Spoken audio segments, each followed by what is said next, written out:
ओम नमो भगवते वासुदेवाय ओम नमो भगवते वासुदेवाय ओम नमो भगवते वासुदेवाय नारायणो नमस्कृत्यं नरं चैव नरोत्तमं देवीं सरस्वतीं व्यासं ततो जयौदीर्नष्टप्रायुषभद्रेषु नित्यं भागवत सेव्य भगवती उत्तम श्लोके भक्तिर्भवति न शुभं करोति वाचालभङ्गुं लङ्घयते हिरमित्कृपातमहं वन्दे श्रीगुरुदिनतारिण परमानन्दमाधु श्रीचैतन्येश्वरमो मज्ञानतिमरान्धस्य ज्ञानागणसलाख्य चक्षुर्मिलितमिन तस्मै श्रीगुरुवे नमः नमो श्रीमते कृष्णवत्साय बुद्ध श्रीमती जयपदाभ स्वामी नमो नमो चरपदनित्य कृपबंधन गौरवत्तम नगरगराम धारिणी नमो श्रीमते कृष्णवत्साय बुद्ध श्रीमते भक्ति वेदांत स्वामी नमः नमस्ते सरस्वती देवी गौरवान प्रचारिणी शून्यवती भाषा देश धारिणी जय श्री कृष्ण चैतन्य प्रभु नित्यानंद श्री अद्वैत गदाधर श्रीवासादि गौरव भक्त वृंद हरे कृष्ण कृष्ण कृष्ण हरे हरे हरे राम राम राम हरे हरे जय श्री प्रभुपाद जय श्री गुरुदेव हरे कृष्ण இன்னைக்கு பகவத்கீதை உண்மை உருவில்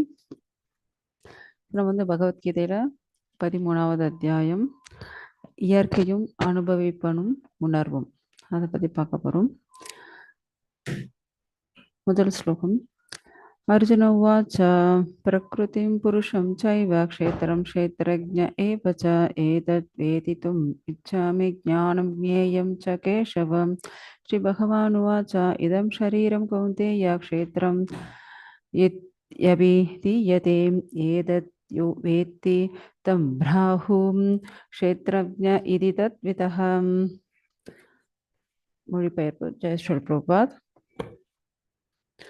அர்ஜுனன் கூறினான், எனதன்பு கிருஷ்ணரே, இயற்கை பிரகிருதி அனுபவிப்பவன் புருஷா, கலம் க்ஷேத்திரம் கலத்தை அறிபவன் க்ஷேத்திரஜ அறிவு ஞானம் அறியப்படும் பொருள் நேயம் ஆகியவற்றை பற்றி நான் தெரிந்து கொள்ள விரும்புகின்றேன். புருஷோத்தமரான முழுமுதற் கடவுள் கூறினார், குந்தியின் மகனே, இந்த உடல் கலம் க்ஷேத்திரம் என்று அழைக்கப்படுகின்றது. இந்த உடலை அறிபவன் கலத்தை அறிபவன் க்ஷேத்திரஜ என்று அழைக்கப்படுகிறான். ஸோ இந்த ஸ்லோகத்தில் வந்து நமக்கு அர்ஜுனன் வந்து எத்தனை கேள்வி கேட்டிருக்காரு அப்படின்னா, பிரகிருதினா என்னன்னு கேள்வி கேட்குறாரு. ஸோ பிரகிருதினா என்ன? இயற்கை. அதே நெக்ஸ்ட் வந்து புருஷன். ஸோ புருஷன்னா யாரு? அனுபவிப்பவன். அடுத்தது க்ஷேத்திரம்னா என்ன? அதுதான் களம். ஸோ க்ஷேத்திரஜனா அதை வந்து அறியக்கூடியவன் அப்படின்னுட்டு இங்கே வந்து இத்தனை கேள்வி அவர் வந்து கேட்டுட்டு இருக்காரு. ஸோ இப்போ வந்து பகவான் வந்து சொல்ல ஆரம்பிக்கிறாரு. ஏன்னா ஃபர்ஸ்ட் வந்து நம்ம எடுத்த உடனே நம்ம ஆத்மா அப்படின்றத புரிஞ்சுக்கிறது எல்லாருக்கும் ரொம்ப கஷ்டமான விஷயம். ஸோ அதனால ஃபர்ஸ்ட் ஸ்டார்டிங்கே என்ன இருக்கும்? ஓகே, யாராவது நீங்க யாரு அப்படின்னு கேட்டா என்ன சொல்லுவாங்க? எல்லாம் அவங்களுடைய பெயர்களை தான் சொல்லுவாங்க. ஆனா அனைத்தையும் ஒரு ஞானத்துல கொஞ்சம் வளர்ந்தவங்க என்ன சொல்லுவாங்க? ஓகே, நாம தான் ஆத்மா அப்படின்ற அந்த உணர்வு வந்து அவங்களுக்கு வரும். நீங்க பாத்தீங்க அப்படின்னா இந்த பகவத்கீதையில 18 அத்தியாயத்துல முதல் 6 அத்தியாயம் எப்படி இருக்கும்? நாம ஆத்மா, அதை பற்றிய ஞானம் தான் நமக்கு வந்து அந்த முதல் 6 அத்தியாயம் நமக்கு வந்துடும். அடுத்த 7வது அத்தியாயத்திலிருந்து 12வது அத்தியாயம் வரையும் என்ன இருக்கும் அப்படின்னா, பகவானை பற்றிய பகவானுடைய அந்த ஸ்வரூபத்தை பற்றிய அந்த ஞானம் நமக்கு வந்து கொடுக்கப்படும். ஸோ அடுத்தது 13வது அத்தியாயத்திலிருந்து என்ன வித்தியாசம், ஸோ அந்த டிஃபரன்ஸ் நம்ம வந்து இதுல தெரிஞ்சுக்கலாம். முக்கியமா நீங்க பாத்தீங்க அப்படின்னா, ஃபர்ஸ்ட் நம்ம எல்லாருமே என்ன இங்க வாடகைக்கு தான் வந்திருக்கோம். ஆக்சுவலா இப்போ ஒரு வீடு எடுத்துக்கோங்க. ஸோ அந்த வீட்டுக்கு ஓனர் ஒருத்தங்க இருக்காங்க, நாம அங்க டெனண்டா போயிருக்கோம், அவ்வளவுதான். ஓகேங்களா? அந்த வீடு தான் என்ன? இந்த உடம்பு. அங்க வாடகைக்கு இருக்கிறவங்க யாருன்னா நாம தான், ஆத்மா. ஆக்சுவலா இதுக்கு ஓனர் யாரு அப்படின்னா பரமாத்மா. புரியுதுங்களா? ஓனர் யாரு? பரமாத்மா. டெனண்ட் யாரு? ஜீவாத்மா. அந்த வீடுன்றது தான் இந்த உடம்பு. ஃபர்ஸ்ட் இதை நீங்க புரிஞ்சுட்டீங்க அப்படின்னா அதுக்கப்புறம் நமக்கு கொஞ்சம் ஈஸியா இருக்கும். ஓகே, ஸோ இங்கே வந்து பிரகிருதி.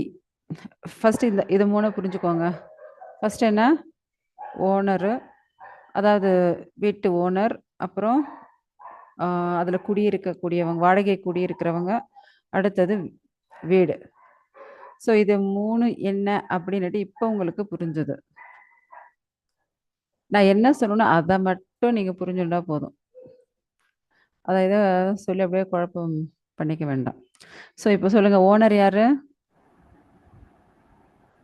ஓனர் யாரு? பகவான். பகவான். பகவான் பரமாத்மா. ஓகே. வாடகைக்கு இருக்கிறவங்க யாரு? ஆத்மா. அந்த வீடு உடல். அவ்வளவுதான். இத புரிஞ்சுட்டீங்களா? சூப்பரா உங்களுக்கு ஓரளவுக்கு அண்டர்ஸ்டாண்ட் ஆயிடும். ஸோ இதுதான் முக்கியமா நம்ம 13வது அத்தியாயத்துல புரிஞ்சுக்க வேண்டிய விஷயமே இவ்வளவுதான். ஓகேங்களா? இதை பேஸ் பண்ணி தான் மற்ற கொஸ்டின்ஸ், மற்ற ஆன்சர்ஸ் எல்லாம் வரும் நமக்கு. ஸோ இதை நீங்கள் பேசிக்கான இதை புரிஞ்சுட்டீங்க அப்படின்னா உங்களுக்கு ரொம்ப ஈஸியாக இருக்கும். ஓகே. ஸோ நான் அப்படியே எல்லாரும் மியூட் பண்ணுறேன். நீங்கள் யாரும் மைக் ஆன் பண்ணாதீங்க. நான் திரும்ப வந்து நான் மியூட் பண்ணுறதுக்கு ரொம்ப கஷ்டமாக போயிடும். ஓகேவா? ஸோ என்ன அப்படின்னா, முக்கியமாக பரமாத்மா பகவான் தான் என்ன எல்லாத்துக்கும் ஓனர். அங்கே குடியிருக்க வாடகைக்கு குடியிருக்கிறவங்க நாம தான் ஆத்மாக்கள். ஸோ அந்த வீடு அதுதான் இந்த உடம்பு. இதோட முடிஞ்சிருச்சா? ஸோ இப்போ இதுக்கு மேலே நான் சொல்லக்கூடிய விஷயங்கள் நீங்கள் புரிஞ்சுட்டீங்க அப்படின்னா உங்களுக்கு ஈஸியாக இருக்கும். ஸோ பிரகிருதி அதுதான் என்ன? இயற்கை. புருஷம் அனுபவிப்பவன். க்ஷேத்திரம் அதுதான் இந்த களம், அதாவது இந்த மொத்தம் இந்த லோகமே. ஸோ களத்தை அறிபவன், இதை வந்து தெரிஞ்சுக்கிறவன். ஸோ இதை தான் பகவானும் சொல்கிறார். அது கொஞ்சம் என்ன நம்மளுக்கு சுத்த லாங்குவேஜில் இருக்கும். நம்ம கொஞ்சம் நம்மளுடைய கம்ஃபர்டபுளுக்காக நம்மளுக்கு புரிஞ்சுக்கிற மாதிரி நம்ம பேசுகிறோம். அவ்வளோதான். க்ஷேத்ரஜ்ஞ சாயி மாம் வித்தி சர்வக்ஷேத்ரேஷு பாரதம் க்ஷேத்ரக்ஷேத்ரஜ்ஞோர் ஞானம் எத்த ஞானம் மதம் மம. மொழிபெயர்ப்பு.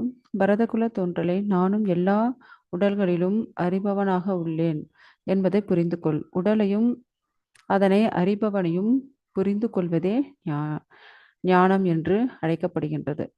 இதுவே எனது அபிப்பிராயம். ஸோ முக்கியமாக என்ன அப்படின்னா, நம்மளால் இந்த உடம்பையே நம்மளால் தெரிஞ்சுக்க முடியாது.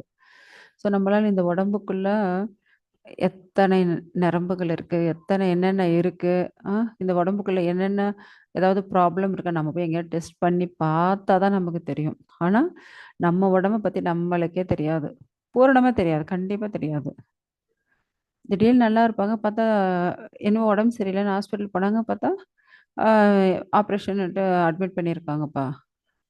ஏன்னா டக்குன்னுட்டு நமக்கே தெரியாமல் ஏதாவது ஒன்று வந்துடும். ஏன்னா நம்மளால் வந்து அதை தெரிஞ்சுக்க முடியாது. ஏன்னா நம்ம தான் இத்தனை வருஷமாக இந்த உடம்புல இருக்கோம்.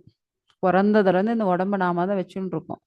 ஆனால் இந்த உடம்பையே நம்மளால் புரிஞ்சுக்க முடியாது. ஆனால் பகவானால் இந்த லோகத்தில் இருக்கக்கூடிய அனைத்து ஜீவராசிகள்லையும் புரிஞ்சுக்க முடியும், எல்லாரையும் தெரிஞ்சுக்க முடியும். ஏன்னா அவர் தான், அதனால தான் அவருக்கு பரமாத்மா. அவர் விபுவாத்மா. நாம் என்ன வெறும் அணு ஆத்மா தான். நம்மளால் நம்மளை பற்றியே நமக்கு தெரியாது. இப்போ உங்களுக்கே புரிஞ்சிருக்கும், நாம் என்ன அவ்வளோ பெரிய சமுத்திரம். யார்? பகவான். அந்த சமுத்திரத்திலிருந்து எடுக்கப்பட்ட ஒரே ஒரு சின்ன ஒரு துளி தான் நாம. சமுத்திரத்துடைய அளவு எவ்வளவு, அதில் இருக்கக்கூடிய அந்த எவ்வளவு டன் தண்ணி இருக்குன்னு நமக்கு தெரியாது இல்லையா? ஸோ நாம் என்ன வெறும் ஒரு ட்ராப் தான். இதுலேயே தெரிஞ்சுக்கோங்க, பகவான் வந்து அவ்வளவு பெரியவர். அவரால் எதை வேணாலும் பண்ண முடியும், எல்லாத்தையும் தெரிஞ்சுக்க முடியும். அப்போ நம்மளால் பகவான்கிட்ட போக முடியாதா அப்படின்னா போக முடியும், ஈஸி. என்ன அப்படின்னா பகவான் சொல்கிறார் இல்லையா பகவத்கீதையில், சர்வதர்மான் பரித்தேஜ்ய மாமேகம் சரணம் பிரஜ அகம் தர்ம சர்வ அப்பே மோக்ஷ இஷாமி மாசுஷா. எல்லா தர்மத்தையும் விட்டுட்டு என்கிட்ட சரணட. நீங்கள் என்கிட்ட சரணடைஞ்சீங்க அப்படின்னா கண்டிப்பாக நான் வந்து உங்களை அழைச்சிட்டு போவேன் அப்படின்னுட்டு. ஸோ அதுபோல் நம்ம பகவான்கிட்ட எல்லா தர்மத்தையும் விட்டுட்டு, பகவானே எனக்கு நீ தான் கதி.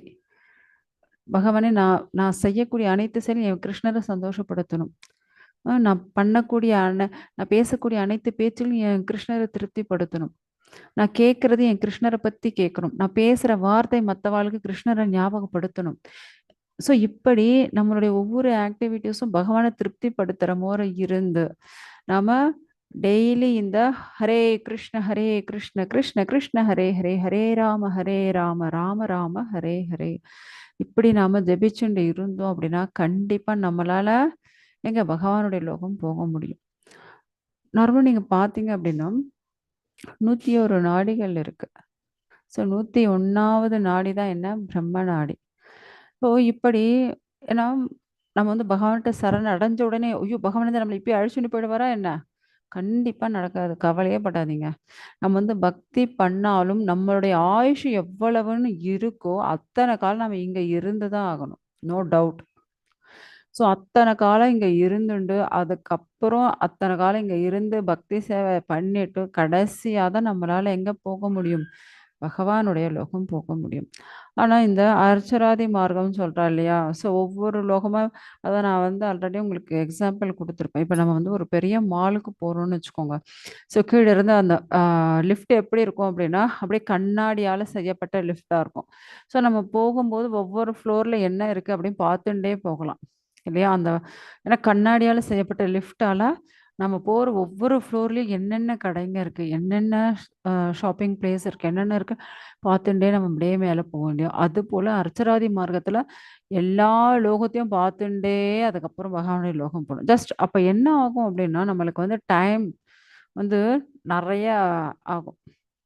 பகவானுடைய லோகம் போறதுக்கு நெறைய காலம் ஆகும். ஸோ பகவான் வந்து வராக புராணத்துல என்ன சொல்லியிருக்காரு அப்படின்னா, வராக புராணம் மற்றும் விஷ்ணு புராணம் 2லயும் சொல்லியிருக்காரு. ஸோ என் என்னுடைய பக்தன் எதுக்காக இவ்ளோ கால விரயம் பண்ணணும்? ம். நான் உடனே நான் என்ன பண்ணுவேன் அப்படின்னா, உடனே நான் வந்து கருடன எடுத்துன்னு போய் இப்ப அவங்களுடைய ஆயுஷ் முடிய போறதா, உடனே நான் கருடன எடுத்துன்னு போய் அந்த நிமிஷம் அவங்கள வந்து நான் என் பக்கத்துல ஆ என் கருடன் மேல என் பக்கத்துல உட்கார வச்சு நான் வந்து அழைச்சுட்டு வந்துருவேன். அது வந்து எல்லாருக்குமே கிடைக்குமா அப்படின்னா, ரொம்ப சிரேஷ்டமான பக்தர்களுக்கு அது வந்து கண்டிப்பா கிடைக்கும். ஸோ அதுபோல பகவான் வந்து குறிப்பிட்டிருக்காரு. ஏன்னா, அந்த அர்ச்சராதி மார்க்கத்துல கால விரயம் ஏற்படுதாம். ஒண்ணொண்ணா கிராஸ் வர்றதுக்கு. இப்ப நீங்க பாருங்க, அ லிஃப்ட் அப்படியே ஒவ்வொரு ஃப்ளோரா பார்த்துன்னு அதே நீங்க ராக்கெட் விட்டீங்கன்னா எப்படி போகும்? இப்ப ஏரோப்ளேன் வந்து அப்படியே ரன்வேல ஓடிண்டே அதுக்கு மேல மேல போகும் இல்லையா? அதே ராக்கெட்ட அப்படி ஸ்ட ஸ்டார்ட் அப்படி பண்ண உடனே என்ன ஆகும்? டக்குன்னு மேல போயிடும். இல்லையா? ஆ யாரோ வந்து மியூட் பண்ணலன்னு நெனைக்கிறேன்.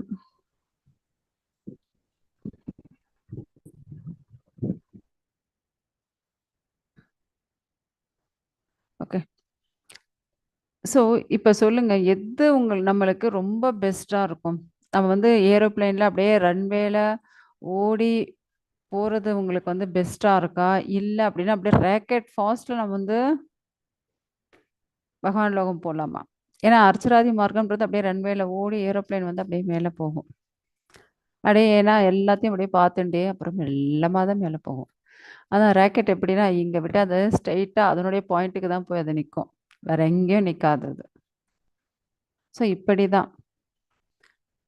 இப்ப சொல்லுங்க அர்ச்சராதி மார்க்கம் பெஸ்ட்டா? இல்ல பகவான வந்து நம்மள அழைச்சுண்டு போற அந்த மார்க்கம் பெஸ்ட்டா? பகவான் வந்து அழைச்சுண்டு போற மார்க்கம். சூப்பர் மாதாஜி. ஸோ அது அப்பன்னா நாம அவ்ளோ பெர்ஃபெக்ட்டா இருக்கணும். ஏன்னா இது வந்து நமக்கு டைம் வந்து ஜாஸ்தி. அதனால பகவான் வந்து நமக்கு அந்த வராக புராணமாகட்டும், விஷ்ணு புராணம் 2த்துலயும் இத தான் சொல்லியிருக்காரு. ஸோ இப்படி ஏன் பக்தன் எதுக்கு இதெல்லாம் கால விரயம் பண்ணிண்டு என்ன விட்டு பிரிஞ்சு அவன் ஏன் தவிக்கணும்? அவாளெல்லாம் சந்திக்கணும்னு என்ன அவசியம் இருக்கு? மத்தவாளெல்லாம் பார்த்துன்னு இவ்ளோ லேட்டா ஏன் வரணும்? நான் போய் அழைச்சுட்டு வந்துட்டேனே! அதே வந்து நீங்க பார்த்தீங்க அப்டின்னா, ஆ கஜேந்திர மோக்ஷத்திலயும் பகவான் அப்படிதான். ஃபர்ஸ்ட்டு வந்து அந்த முதலைக்கு மொ முக்திய குடுத்து அவர அனுப்பி விட்டுருவாரு. ஆனா, கஜேந்திரன் என்ன பண்ணுவாரு பகவான், உடனே அவருடைய அங்கவஸ்திரத்த எடுத்து உஃப்ன்னு ஊதி நம்ம என்ன குழந்தைங்களுக்கு இப்ப ஏதாவது தூசு கீசு கண்ணுல பட்டுச்சு அப்படின்னா என்ன பண்ணுவோம், நம்ம முந்தானைய அப்படியே உருண்டையா ஊதி உஃப் உஃப்ன்னு சூடாக்கி அந்த குழந்தையுடைய கண்ணுல எல்லாம் வைப்போம் இல்லையா? ஸோ அதுபோல பகவான் என்ன பண்ணாரு, தன்னுடைய அங்கவஸ்திரத்த ஊதி கஜேந்திரனுடைய காலுக்கு ஒத்தடம் வைக்கிறாரு. ஏன்னா, அவ்ளோ நாள் வந்து முதல்ல கால புடிச்சுட்டு இருந்தது இல்லையா? ஸோ, அவருக்கு அவ்ளோ வலிக்குமே அப்டின்னுட்டு, அவருக்கு ஒத்தடம் வச்சுன்னு இருக்காரு. உடனே அவர் வந்து அவ்வளவு கண்ணீரோட கஜேந்திரன் என்ன பண்றாரு அப்டின்னா, அந்த தாமரப்பூ பகவானுடைய பாதத்த திருப்பாதத்துல வைக்கிறாரு. "பகவானே நான் வந்து இந்த உடம்ப காப்பாத்திக்கணும்னு நான் உன்ன வந்து உங்கள கூப்பிடல சுவாமி. இந்த தாமரப்பூவ பார்த்த உடனேயே எனக்கு வந்து உங்க ஞாபகம் வந்துடுச்சு. ஸோ இத வந்து உங்களுக்கு குடுக்கணும்னு நான் விருப்பப்பட்டேன். அதனால தான் நான் உங்கள அழைச்சேன். அ தவறி போய் இந்த பஞ்சபூதத்தால ஆன உடம்ப ரட்சிக்கணும்னு உங்கள கூப்பிட்டேன். தப்பா நெனச்சுக்காதீங்க. நான் ஜஸ்ட் உங்களுக்கு சேவை பண்றதுக்காக தான் இத வந்து கூப்பிட்டேன் அப்டின்னுட்டு அந்த தாமரப்பூ வந்து பகவானுடைய திருப்பாதத்துல வைப்பாரு. ஸோ உடனே பகவான் என்ன பண்ணாரு, ஆக்சுவலா இப்ப நம்ம வந்து இந்த குழந்தைங்கள வந்து இந்த பெரிய இந்த ஜெயண்ட் வீலு, ஸோ இதுலலாம் உட்கார வச்சோம்னு வச்சுக்கோங்க. கொஞ்சம் ஹைட்டா போகும்போது கொஞ்சம் பயப்படுவாங்க. அப்ப என்ன பண்ணுவோம் நாம, குழந்தைகள கொஞ்சம் பக்கத்துல உட்கார வச்சுண்டு அப்படியே கைய அந்த குழந்தைங்க மேல போட்டுன்னு அணைச்சுண்டு போவோம். இல்லையா? ஏன்னா குழந்தைங்க பயந்துட்டாங்கன்னா அப்படின்னுட்டு. ஸோ அதேபோல பகவான் என்ன பண்றாருன்னா, கஜேந்திரன எடுத்து தன்னுடைய உடம்போட சேர்த்து அணைச்சுண்டு அவர வந்து என்ன பண்ணுவாராம், அழைச்சுண்டு போவாரு. அப்படியே அ கையோட கருடன் மேல அப்படியே கஜேந்திரன அணைச்சுண்டு போவாரு அவரு. ஸோ நீங்க அத பார்த்தீங்க அப்படின்னா, அ ரொம்ப நல்லாருக்கும். ஆக்சுவலா எனக்கும் தெரியல அந்த ஃபோட்டோ எங்க இருக்குன்னுட்டு.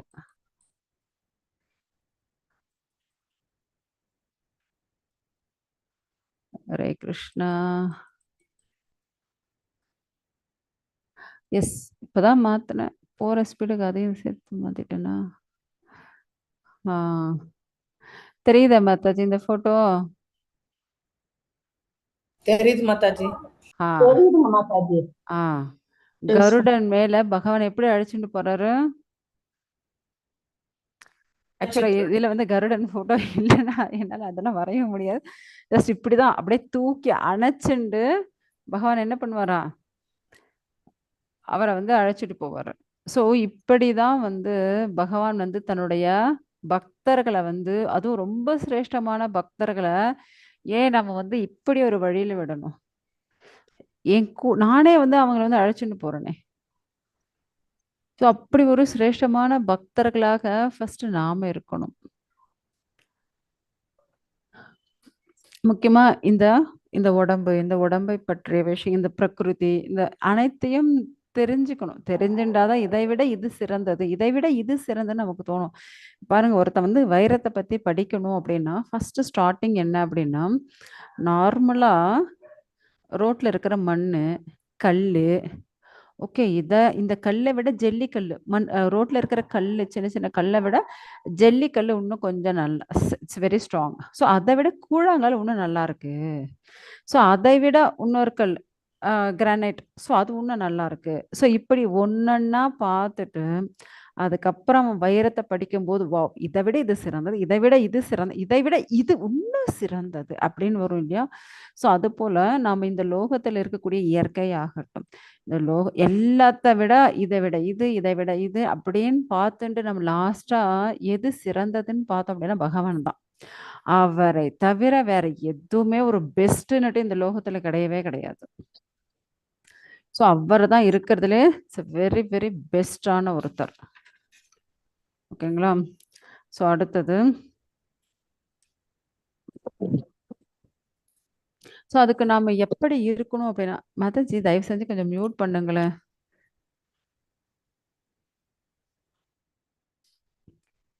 அடுத்த ஸ்லோகம். தக்ஷேத்திரம் யச்ச யாத்ருக் ச யத் விகாரி யதச்ச யத் सा च यो यत् प्रभा पश्चं तत् சமாசேன மே ஸ்ருணு. ஸோ மொழிபெயர்ப்பு: செயல்களின் களம் எவ்வாறு அமைக்கப்பட்டுள்ளது, அதன் மாற்றங்கள் யாவை, அஃது எவ்வாறு உண்டாக்கப்படுகின்றது, செயல்களின் களத்தை அறிபவன் யார், அவனது செல்வாக்குகள் யாவை என்பதை பற்றி எனது சுருக்கமான உரையை இனி கேட்பாயாக. ஸோ இப்போதான் பகவான் வந்து எதை இப்போ நான் என்ன உங்களுக்கு சொன்னனோ கன்க்ளூஷன், அதை இப்போ பகவான் வந்து கொஞ்சம் விரிவாக அவர் வந்து சொல்ல போறாரு. அதுதான் இதை விட இது இதை விட இது சிறந்தது அப்படின்னுட்டு அவர் வந்து சொல்ல போறாரு. ஒரு நிமிஷம்.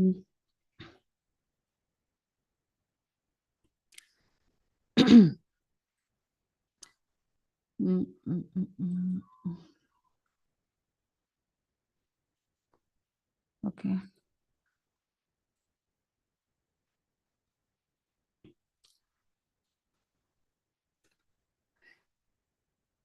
அதாவது நாம் இருக்கக்கூடிய இந்த இடம், ஏன்னா இந்த இடத்துல இருக்கக்கூடிய அனைத்துமே நமக்கு சுகமா இருந்துச்சுன்னு வச்சுக்கோங்க, சந்தோஷமா இருந்தது அப்படின்னா பகவானை நினைக்கவே மாட்டோம். ஐயோ, பகவான் எதுக்காக நமக்கு கஷ்டத்தை கொடுக்குறார் அப்படின்ட்டு சில பேர் யோசிப்பாங்க. நம்ம வந்து எப்பவுமே சுகமா இருந்தோன்னா பகவான் நினைப்போமா? ஏன்னா நீங்க பார்த்தீங்க அப்படின்னா இப்போ சொர்க்கத்தில் இருக்கவா, ஸோ சொர்க்கத்தில் இருக்கிறவங்க யாராவது, ஏன்னா அங்கே வந்து ஃபுல் அண்ட் ஃபுல் எப்பவுமே இளமையாக இருக்கலாம், எப்பயும் சுகம் அனுபவிச்சுண்டு மது மாதுன்னு அப்படியே ரொம்ப ஆனந்தமாக அவங்க அனுபவிச்சுட்டு இருப்பாங்க. ஸோ அப்படி ஒரு வாழ்க்கை இருக்கும்போது அவங்களால பக்தியை பண்ண முடியுமான்னா ரொம்ப கஷ்டம்தான். அதே நரகத்துல நீங்க பார்த்தீங்க அப்படின்னா, அங்க என்ன பண்ணிட்டு இருப்பாங்க, அவங்க தவறுகளுக்கு தகுந்த போல போட்டு எண்ணெயில பொரிச்சு, வறுத்து எல்லாம் எடுத்துட்டு இருப்பாங்க. சுகர் கேன் ஜூஸ் போல அந்த மிஷின்ல விட்டு எடுத்துட்டு இருப்பாங்க. ஸோ அந்த இடத்துல அவங்க அந்த நோய், அந்த கஷ்டத்துல இருந்து அவங்க பக்தி பண்றது ரொம்ப முடியாத விஷயம். ஆனா, எதுவுமே இல்லாம நாம வந்து இந்த பௌதீக உலகத்துல, அதுவும் இந்த பூமியில இருக்கோம். அதுவும் இது பாரத தேசத்துல இருக்கோம். நம்ம அவ்வளோ ஒரு புண்ணியம் பண்ணியிருக்கிறோம். ஸோ புண்ணியம் பண்ணியிருக்கவே பாரத தேசத்துல வந்து நம்ம வந்து பிறந்திருக்கோம். ஏன்னா இது வந்து புண்ணிய பூமி, இது கர்ம பூமி. ஸோ அதனால தான் இந்த இடத்துல நம்ம வந்து பிறந்திருக்கோம். பகவானை பற்றிய அனைத்து விஷயங்களையும் நம்மளால புரிஞ்சுக்க முடியும். ஏன்னா நம்மளுடைய ஞானம்ன்றது ஆல்ரெடி வழி வழியா வந்தது தான். புதுசா நம்ம வந்து யாருக்கும் எதையும் சொல்ல வேண்டிய அவசியம், ஆல்ரெடி எல்லாருக்கும் இருக்கக்கூடியது தான். அதாவது இப்போ ஒருத்தங்க வந்து தூங்கிட்டு இருக்காங்கன்னு வச்சுக்கோங்க, தூக்கத்துல ஏதோ ஒண்ண பார்த்துட்டு அப்படியே பயந்துண்டு அலறிட்டு இருக்காங்க. அந்நேரத்துக்கு என்ன பண்ணணும்? ஜஸ்ட் அவங்கள தட்டி, ஒண்ணும் இல்ல, எழுந்திருச்சு எழுந்திருச்சு, இந்த தண்ணி குடி அப்படின்னு. அதுபோல எல்லாரும் நம்ம வந்து கிருஷ்ண பக்தியோட தான் இருக்கோம்.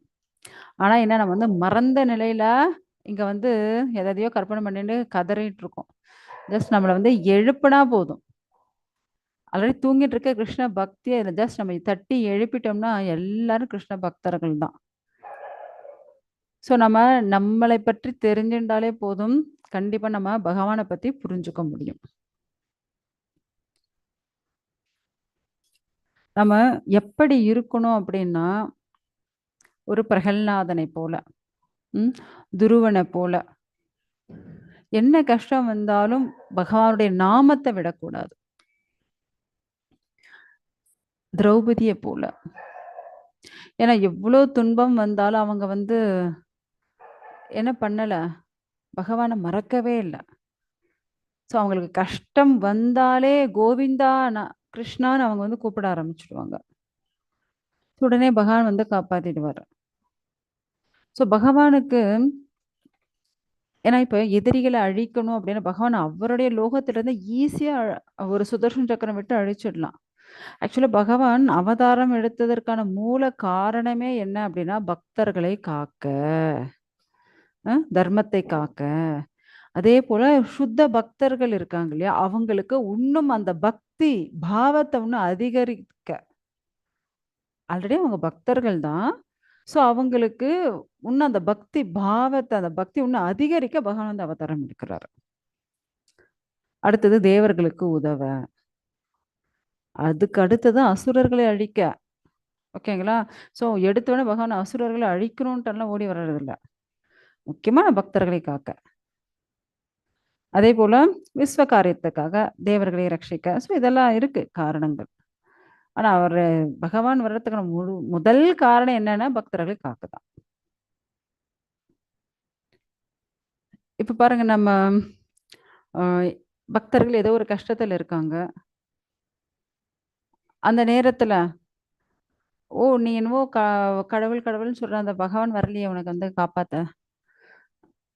அதே அந்த நேரத்துல பகவான் வந்து அவங்கள காப்பாத்தினாருன்னா உடனே அவங்க பக்தர்களுக்கு என்ன ஆகும்? இன்னும் பகவான் மேல அதிக பிரியம் ஏற்படும். ஏன்னா திரௌபதி கொஞ்சம் யோசிச்சு பாருங்க. திரௌபதியை போல ஒரு கஷ்டத்தை வந்து யாரும் அனுபவிச்சிருக்க முடியாது. அவ்வளவு பெரிய ராஜ சபையில ஆயிரக்கணக்கான ஆண்கள் மட்டுமே இருக்கக்கூடிய அந்த இடம். இந்த அம்மா ஒரே ஒரு பெண், 1000 ஆண்கள் இருக்கக்கூடிய ஒரு இடத்துல ஒரே ஒரு பெண் எடுத்துமே நிக்க வச்சு, அதுவும் அவங்கள ஆடையும் துணியெல்லாம் எடுக்கிறாங்கன்னா கொஞ்சம் யோசிச்சு பாருங்க. அவங்கள போல ஒரு கஷ்டம் நம்ம யாருக்குமே வந்திருக்காது. லோகத்துல யாருமே அனுபவிச்சிருக்க மாட்டோம். அப்படி ஒரு கஷ்டம். ஸோ அந்த இடத்துல பகவான் வரல, பின்ன எங்க தான் வருவார் சொல்லுங்க. ஸோ அந்த இடத்துல அந்த நேரத்துல பகவான அவங்க கிருஷ்ணா கோவிந்தா அப்படின்னு கூப்பிட்ட உடனே பகவான் வந்தார். ஸோ அது போல கஷ்டம் வந்தாதான் பகவானை கூப்பிடணும்னு இல்லை. நாம எப்பயுமே பகவானுடைய பகவானுடைய பக்தர்களாக நாம வந்து இருக்கணும். அதனால பகவான் எப்பவுமே நம்மளை என்ன பண்ணிட்டு இருப்பாரு? ரட்சிச்சுட்டே இருப்பாரு. ஏன்னா அப்ப நான் எதுக்கு இங்க வந்து பிறந்தேன்? நம்ம எதுக்கு இப்படி கஷ்டப்படணும்? நம்ம முதலே அப்படியே நிம்மதியாவே இருந்திருக்கலாமே. ஆனா ஆக்சுவலி எல்லாத்துக்கும் ஒரு காரணம் இருக்கும். காரணம் இல்லாம எதுவுமே நடக்காது. ஆல்ரெடி நம்ம வந்து கிளாஸ்ல பார்த்துருக்கோம். உபாதான காரணம், நிமித்த காரணம், சமவாய காரணம் அப்படின்னுட்டு. ஸோ யாருக்கு ஞாபகம் இருக்கு மாதாஜி? இந்த 3 காரணங்கள் நான் சொல்லியிருக்கேன். இந்த காரணங்கள் யாருக்கு ஞாபகம் இருக்கு? யாராவது சொல்றீங்களா? உபாதான காரணம், நிமித்த காரணம், உபகாரிக காரணம். சொல்லுங்க. உபாதான காரணம்னா இப்ப ஒரு மண்பானை பண்றோம் அப்படின்னா அந்த மண்ணு தான் உபாதான காரணம். ஓகே, அடுத்தது அதை செய்கின்ற குயவன் தான் நிமித்த காரணம். ஓகே, உதவுகின்ற அந்த வீல், அந்த குச்சி, அந்த மாதிரி பொருள்கள் தான் உபகாரிக காரணம். Okay, very good. ஸோ ஆக்சுவலா என்ன அப்படின்னா, இப்படி நாம இந்த லோகத்துல வந்ததுக்கும் எத்தனையோ காரணங்கள் இருக்கு. காரணம் இல்லாம யாரும் பிறக்கிறது இல்லை. எல்லாத்துக்கும் ஒரு காரணம் இருக்கு. ஸோ நம்ம பிறந்ததுக்கான அந்த காரணமே என்ன அப்படின்னா, பகவானுடைய பக்தி செய்யறதுக்கு, பகவானை பத்தி புரிஞ்சுக்கிறதுக்கு. ஸோ அதை வந்து நம்ம பர்ஃபெக்டா பண்ணணும். நாமளும் மிருகம் போல அன்னமயமா சாப்பிட்றது, தூங்குறது, ரட்சிக்கிறது, உடலுறவு கொள்றது, இதையே பண்ணிட்டு இருக்க கூடாது. ஆகாரம், நித்திர, பயம், மைத்திரம், திரும்ப திரும்ப அதே பண்ணி அப்புறம் நம்மளுக்கும் மிருகத்துக்கும் வித்தியாசமே இல்லாம போகும். ஸோ அதனால நம்ம எப்படி இருக்கணும் அப்படின்னா, எப்பவுமே பக்திமயமாக இருக்கணும். அப்பதான் நம்மளால என்ன பண்ண முடியும்? இங்கிருந்து விடுபட முடியும். இல்லை அப்படின்னா திரும்ப திரும்ப இந்த லோகத்திலேயே என்ன ஒண்ணு புண்ணியம் பண்ணி சொர்க்கத்துக்கோ இல்லை பாவம் பண்ணி நரகத்துக்கோ. ஸோ இல்லை, இப்படியே தான் சுத்திட்டே தான் இருப்போம்.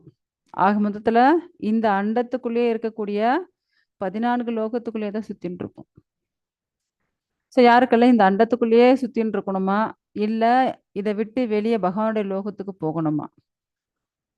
பகவான் லோகம் போகணும். ஸோ அப்படி பகவான் லோகம் போகணும் அப்படின்னா என்ன வழி? அதுக்கு பகவானுடைய பக்தி செய்யணும்.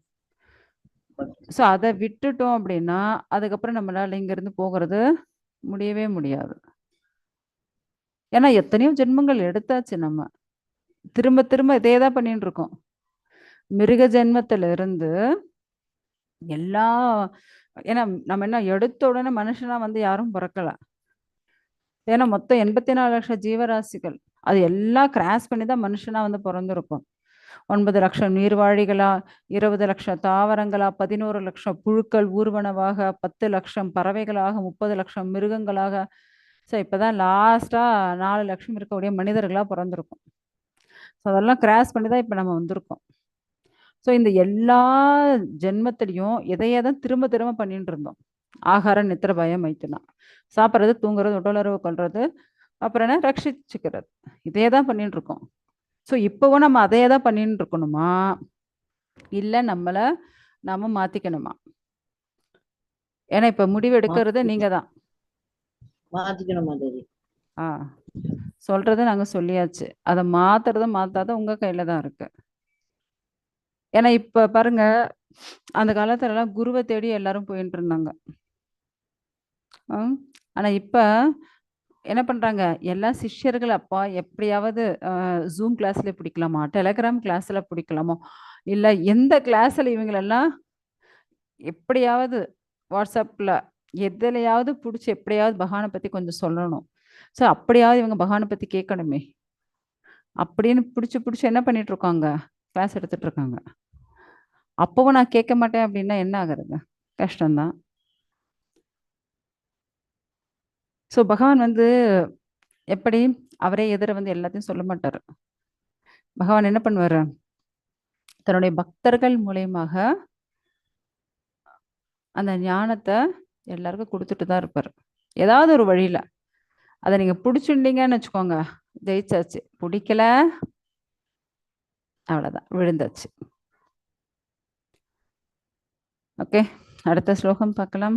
மகாபூதம் அஹங்காரே புத்திர் அவ்யக்தம் ஏவச்ச இந்திரியாணி தக்ஷைகம் ச பஞ்சக்ஷேத்ரிய கோச்சரம் இச்சாத்வேஷः சூகதுக்கம் சங்காதश्चेतनस्रुतिः ஏதக்ஷேத்ரம் சமாசேன சா விகாரம் உதாஹ்ருதம். மொழிபெயர்ப்பு. பஞ்சபூதம் அகங்காரம், புத்தி, அவ்யக்தம் 10 புலன்கள், மனம் 5 புலன் பொருட்கள், விருப்பு வெறுப்பு, இன்பம் துன்பம், சேர்க்கை, உயிர்களின் அறிகுறிகள், திட நம்பிக்கை, இவை எல்லாம் சுருக்கமாக செயல்களின் களம் என்று அதன் மாறுபாடுகள் என்றும் கருதப்படுகின்றன. நம்ம வந்து ஆல்ரெடி பார்த்திருக்கோம் பஞ்சபூதங்கள். பஞ்சபூதங்கள்னா என்ன? ஃபோர்த் சொன்னீங்களா மாதாஜி? ரிஷிபீர் பார்க்கலையா மாதாஜி? ஃபிஃப்த் சொல்லல மாதாஜி. ஓ, 5th பேஜ் Fourth one. திரும்பி. ஓ சாரி மாதாஜி, ஃபேன் காத்தல, எனக்கு தான் பேஜ் திரும்பிடுச்சு போட்டுருக்கு, சாரி. ஃபிஃப்த் மாதாஜி. 4th முடிஞ்சிருச்சு இல்லையா?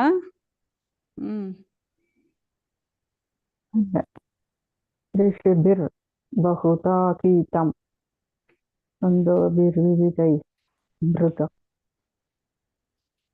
ஓகே. ऋषिभिर् बहुताकीतं सन्तोषभिर्विततैः पृथक् ब्रह्मसूक्तपदैश्चैव हेतुमद्भिर्विनिश्चितैः. செயல்களின் களம் மற்றும் செயல்களின் அறிபவன் பற்றிய அறிவு பற்பல முனிவர்களினால் பல்வேறு வேத நூல்களின் விரிவாக விளக்கப்பட்டுள்ளது. குறிப்பாக வேதாந்த சூத்திரத்தின் பதங்களில் காரணம் மற்றும் விளைவுகளுடன் இவை மிகவும் நுணுக்கமாக விளக்கப்பட்டுள்ளன. ஏன்னா எடுத்த உடனே எல்லாருக்கும் என்ன பிஹெச்டி படிக்க முடியுமா என்ன? எடுத்த உடனே என்ன பண்ணுவாங்க, இதே nursery, LKG, UKG, first standard, second ஸ்டாண்டர்டுன்ட்டு அப்படியே லைனாக படிச்சுட்டு போனாதான் லாஸ்ட் என்ன ஆகும், அவங்களாலையும் டாக்டரோ இன்ஜினியரோ இல்லைன்னா பிஹெச்டி ஏதோ ஒன்று பண்ண முடியும் இல்லையா? ஸோ அதுபோல் எடுத்த உடனே எல்லாருக்கும் வந்து அப்படியே பிரகலாதனை போல நம்மளாம் பக்தர்கள் ஆக முடியாது. ஸோ எப்படி குருக்களின் மூலயமாக, ஒரு ஆன்மீக குருவின் மூலயமாக வழியாக அதை வந்து நம்ம என்ன பண்ண முடியும், பல்வேறு முனிவர்கள் இல்லை வேத நூல்கள், ஸோ இதை பற்றி எல்லாமே அவங்க சொல்லி இருக்காங்க. நாம் ஒன்றொன்னா ஆராய்ச்சி பண்ணி தெரிஞ்சுக்கிறது ரொம்ப கஷ்டம். ஆல்ரெடி அவங்கெல்லாம் ஆராய்ச்சி பண்ணி சொல்லியிருக்காங்க இல்லையா? ஸோ அதை வந்து நம்ம வந்து ஃபாலோ பண்ணலாம். ஏன்னா இப்போ இல்லை இது வந்து யாரோ கண்டுபிடிச்ச கரண்ட்டு, நான் வந்து இதை ஃபாலோ பண்ண மாட்டேன், நானே கரண்ட்டு கண்டுபிடிச்சி அதை தான் நான் யூஸ் பண்ணுவேன் அப்படின்னா, ஆல்ரெடி கரண்ட் இருக்குது, அதை யூஸ் பண்ணாமல் நானே ஒன்று தயாரித்து கண்டுபிடிச்சி ஆல்ரெடி நம்ம வீட்ல ஒரு கார் இருக்குன்னு வச்சுக்கோங்க. இல்ல நானே ஒரு மேனுஃபேக்சர் பண்ணி நானே ஒரு கார தயாரிச்சு அதுல தான் நான் போவேன். அப்படின்னா, இப்ப சொல்லுங்க கால விரயம் ஆகுமா? ஆகாதா? ம். காலவரி ஆகும் மாதாஜி. எஸ். ஏன்னா ஆல்ரெடி நமக்கு எலக்ட்ரிசிட்டி இருக்கு. யாரோ கண்டுபிடிச்சாச்சு. ஆல்ரெடி யாரோ கார் கண்டுபிடிச்சாச்சு. ஓகே. அத வச்சுட்டு நாம் எப்படி முன்னேறலாம்? அப்படிதான் யோசிக்கணும். அதுபோல ஆல்ரெடி நமக்கு வந்து வேத நூல்கள் என்ன கொடுக்கப்பட்டிருக்கோ, முனிவர்கள் என்ன சொல்லியிருக்காங்களோ, என்ன அறிவுரை சொல்லியிருக்காங்களோ, ஸோ அந்த வேதாந்த சூத்திரம் என்ன அத வச்சு நம்ம இன்னும் பக்தியில இன்னும் எப்படி நம்ம வந்து பெர்ஃபெக்ட்டா ஆக முடியும்? அத தான் வந்து நம்ம வந்து யோசிக்கணும்.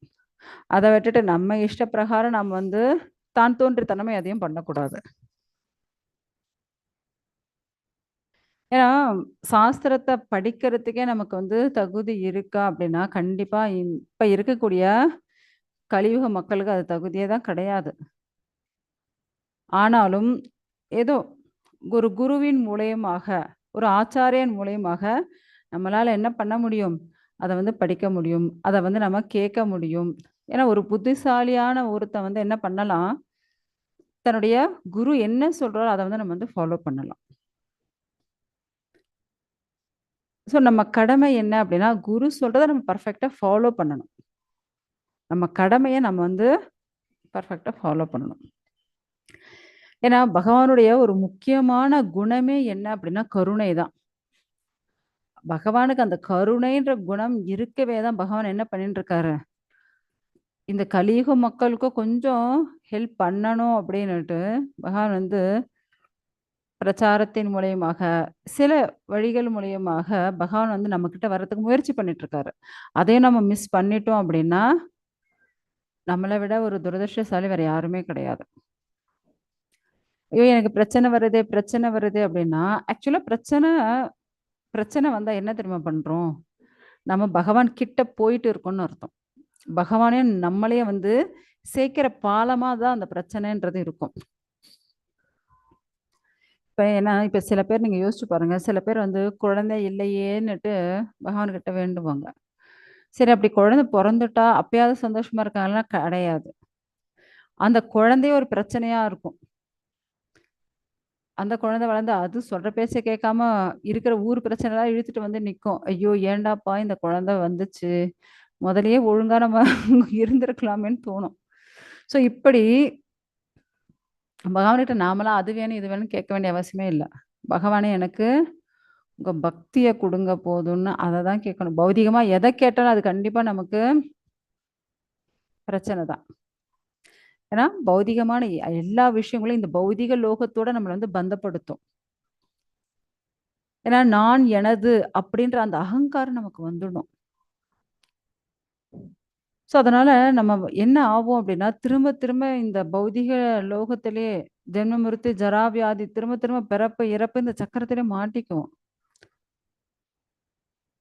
ஏன்னா, முதல்ல நீங்க அர்ஜுனன பார்த்தீங்க அப்படின்னா, இது வந்து என்னுடைய போர், என்னுடைய சொந்தக்காரங்க, இவங்களெல்லாம் நான் எப்படி அழிக்கிறது? ஐயோ! இவங்கலாம் இறந்துட்டாங்கன்னா, எப்படி இவங்க மனைவிகள் எல்லாம் வாழ்வாங்க? அப்படின்னு புலம்பிட்டு இருந்தாரு.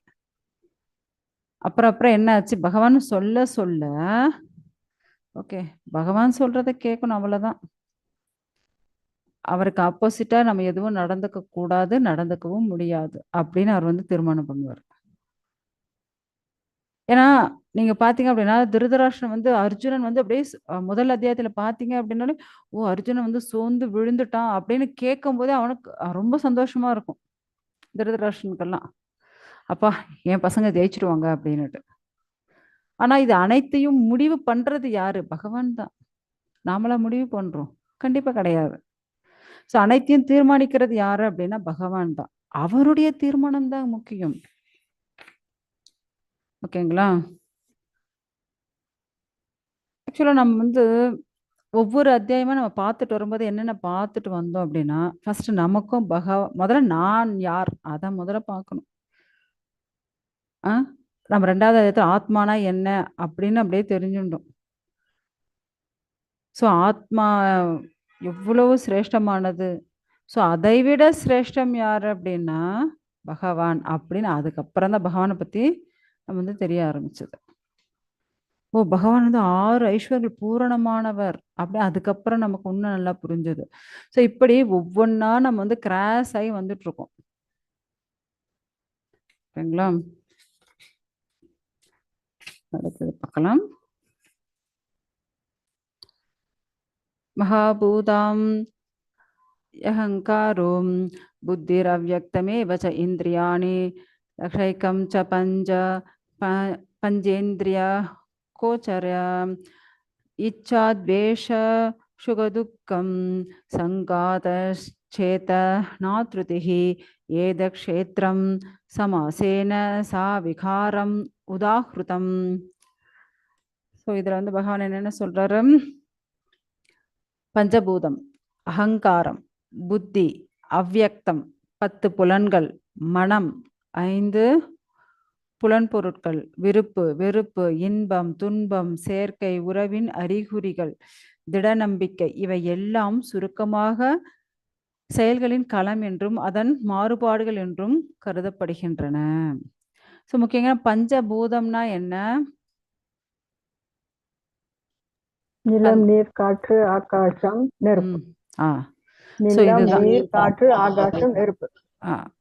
ஸோ இந்த பஞ்சபூதங்கள். ஸோ நீங்கள் பார்த்தீங்க அப்படின்னா இந்த பஞ்சபூதங்கள், அப்புறம் 5 ஞானேந்திரியங்கள், 5 கர்மேந்திரியங்கள், அப்புறம் மனசு, புத்தி, அகங்காரம்.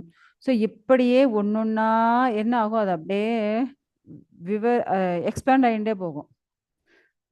எக்ஸ்பேண்ட் ஆகிட்டே போகிறதுக்கு என்ன சொல்லுவாங்க? விரிஞ்சுன்னு போகிறது. என்ன சொல்கிறது மாதாஜி? எக்ஸ்பேண்ட் ஆகிட்டு போயிட்டு இருக்கோம் அப்படின்றது. விரிவடைந்து விரிவடைஞ்சு போயிட்டு இருக்கும். ஸோ இதுக்கான எல்லா காரணங்களுக்கும் முழு காரணம் யாருன்னா பகவான் தான். ஸோ இதுல இருந்து இது அப்படின்னு அது பாட்டும் ஜஸ்ட் அப்படியே சேஞ்சஸ் ஆகிட்டே வந்துட்டே தான் இருக்கும். ஆனா இது எல்லாத்த விட சிரேஷ்டம் யார் அப்படின்னா பகவான் தான். ஏன்னா இந்த ஸ்தூல சரீரம் பார்த்தீங்க அப்படின்னா இந்த பஞ்சபூதத்தால் ஆனது தான். அதே இந்த சூக்ஷ்ம சரீரம் மனம், புத்தி, அகங்காரத்தால இருக்கு. நம்ம இந்த ஸ்தூல சரீரத்தை விட்டாலும் இந்த சூக்ஷ்ம சரீரம் நம்ம ஓடையே வந்துட்டே தான் இருக்கும். அதனால தான் முன்ஜென்மத்தினுடைய ஞாபகம், முன்ஜென்ம வாசனைகளோட பிறப்பாங்க சில பேர். ஐயோ நான் போன ஜென்மத்துல அப்படி இருந்துச்சு, இப்படி இருந்துச்சு. சில பேர் வந்து சொல்லுவாங்க. சில பேர் பிறக்கும் போதே இப்படி பக்தர்களாக பிறப்பாங்க. சில பேர் பிறக்கும் போதே ரொம்ப ரொம்ப படிப்பாளிகளா இருப்பாங்க, ஞானிகளா இருப்பாங்க. ஸோ இதெல்லாம் காரணம் என்ன அப்படின்னா முன்ஜென்ம வாசனைகள் தான். ஏன்னா அவங்க வந்து உடம்பு தான் போகுது. ஆனாலும் அந்த மனம், புத்தி, அகங்காரம் என்ன அப்படின்னா, ஸோ அந்த ஜென்மத்தில் அவங்க என்ன பண்ணாங்களோ அதெல்லாம் அதில் அப்படியே ரெக்கார்ட் ஆகிருக்கும். ஆக்சுவலி இப்போ பாருங்க, ஏதாவது ஒரு ஏரோப்ளைன் வந்து ஏதோ கிராஷ் ஆயிடுச்சு, உடஞ்சி எல்லாம் இறந்து போயிட்டாங்க அப்படின்னா, ஸோ அதனுடைய அந்த பிளாக் பாக்ஸ்னு ஒன்றை வந்து தேடுவாங்க. ஏன்னா அந்த ஏரோப்ளைன்ல என்னெல்லாம் நடந்துச்சோ அது எல்லாம் அதில் வந்து ரெக்கார்ட் ஆகிருக்கும். ஸோ அதுபோல் இந்த உடம்பே போனாலும் இந்த மனம், புத்தி, அகங்காரம் இதில் தான் எல்லாமே ரெக்கார்டாக இருக்கும். ஸோ இவங்க அடுத்த ஜென்மம் எடுத்தாலும் என்ன ஆகும்? அப்படியே ஆஸ் இட் இஸ் போன ஜென்மத்தில் எந்த குணத்தோட எந்த வாசனையோ எப்படி இருந்தாலும் அவங்களோட ஆக்டிவிட்டீஸ் ஆகட்டும், அவங்களோட பக்தி ஆகட்டும், அவங்களுடைய அனைத்து செயல்களும் அப்படியே ஆஸ் இட் இஸ் அப்படியே வந்துடும் இந்த ஜென்மத்துக்கும். ஸோ இப்பயாவது நம்ம வந்து பக்தி பண்ணலை அப்படின்னா என்ன ஆகும்? திரும்ப திரும்ப இந்த உடம்பு தான் மாறிண்டே இருக்கும். இதுவும் பாட்டி அந்த ஆத்மா என்ன ஆகும்? இந்த சூக்ஷ்ம சரீரத்தோட சேர்ந்து கிளம்பிண்டே போயிட்டு இருக்கும். ஆனா இந்த சூக்ஷ்ம சரீரம் எப்ப நம்மளை விடும் அப்படின்னா, ஏன்னா சூக்ஷ்ம சரீரத்தை விட்டா மாத்திரம் தான் நம்மளால பகவான் லோகம் போக முடியும். எப்ப இந்த சூக்ஷ்ம சரீரம் நம்ம விட முடியும் அப்படின்னா, எப்ப நம்ம பண்ணக்கூடிய ஒவ்வொரு செயலும் பகவானுக்காக பண்றோமோ, பகவானை திருப்திப்படுத்துறதுக்காக செய்யறோமோ, நான் பண்ணக்கூடிய ஒவ்வொரு செயலும் என் கிருஷ்ணரை திருப்திப்படுத்தணும் அப்படின்னு செய்யும் போது இந்த சூக்ஷ்ம சரீரம் நம்மளை விட்டுடும். நம்ம ஸ்தூல சரீரம் விடுறதுக்கு முன்னாடி சூக்ஷ்ம சரீரம் விட்டுடும். ஸோ அப்படியாப்பட்ட பக்தர்களுக்கு தான் ஏன்னா பகவானே வந்து அழைச்சிட்டு போவார். ஏன்னா ஆல்ரெடி அவங்க சூக்ஷ்ம சரீரத்தை விட்டாச்சு, வெறும் ஸ்தூல சரீரத்தோட அவங்க பக்தி பண்ணிட்டு தெரிஞ்சிட்டு இருக்காங்க. ஸோ அவ்வளோ சிரேஷ்டமான பக்தர்களா இருக்கும்போது அப்போ பகவான் என்ன பண்ணுவாரு? கருடன் மேல வந்து ரெடியா இருப்பாரு. அவங்க ஆயுஷ் முடியும் போது அவர் வந்து அப்படியே அழகா தூக்கிண்டு கிளம்பி போயிட்டே இருப்பார். அதுவும் அணைச்சுண்டு போயிட்டு இருப்பாரு. ஏன்னா என் குழந்தை இல்லையா, என்னுடைய பக்தன், அவன் எப்படி நான் விட்டுட முடியும் அப்படின்னுட்டு அவ்வளவு இறுக்கி அணைச்சு அவர் வந்து அழைச்சுட்டு போவார். சொல்லுங்க. இப்ப இது போல பகவான் வந்து யார இவ்வளவு அதாவது இறுக்கமா அணைச்சு அவர் அழைச்சுட்டு போகணும்னு நினைக்கிறீங்க? இல்லப்பா, நாங்க வந்து அர்ச்சராதி மார்க்கத்துல மெல்லமா கிளம்பி அப்படியே ஒவ்வொரு ஃப்ளோரா பார்த்துட்டு போலாம் அப்படின்னு நினைக்கிறீங்க. இப்போ உங்களுக்கே புரியும்னு நினைக்கிறேன் எது உங்களுக்கு ரொம்ப பெஸ்ட்.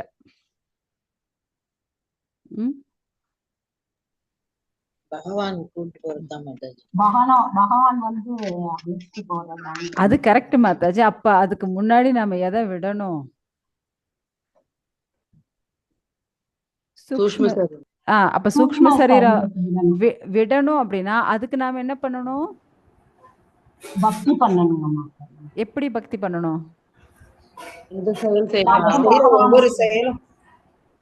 ஒவ்வொரு செயலும் நம்ம பகவானுக்கு. ஓகே. ஸோ நான் பேசக்கூடிய செயல், நான் பேசக்கூடிய பேச்சு கிருஷ்ணரை திருப்திப்படுத்தணும். நான் கேட்கக்கூடிய கிருஷ்ணரை பற்றி இருக்கணும். ஸோ இப்படி என்னுடைய ஒவ்வொரு செயல்களும் கிருஷ்ணருக்கான விஷயங்களாக இருக்கும். சர்வம் கிருஷ்ணார்ப்பணமா இருக்கணும் மேம். எஸ், அனைத்தும் கிருஷ்ணருக்காக இருக்கணும். ஸோ அப்படி இருக்கும்போது நமக்கு என்ன ஆகும் அப்படின்னா, நாம இங்க இருக்கும்போது நம்மளோட சூக்ஷ்ம சரீரம் போயிடும். வெறும் ஸ்தூல சரீரத்தோட தெரிஞ்சுட்டு இருப்போம், கவலையே இல்லை.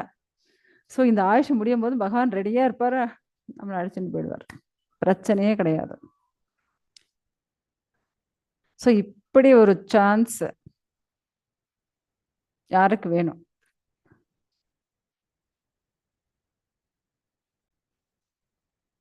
ஸோ பக்தியில ஃபர்ஸ்ட் என்ன?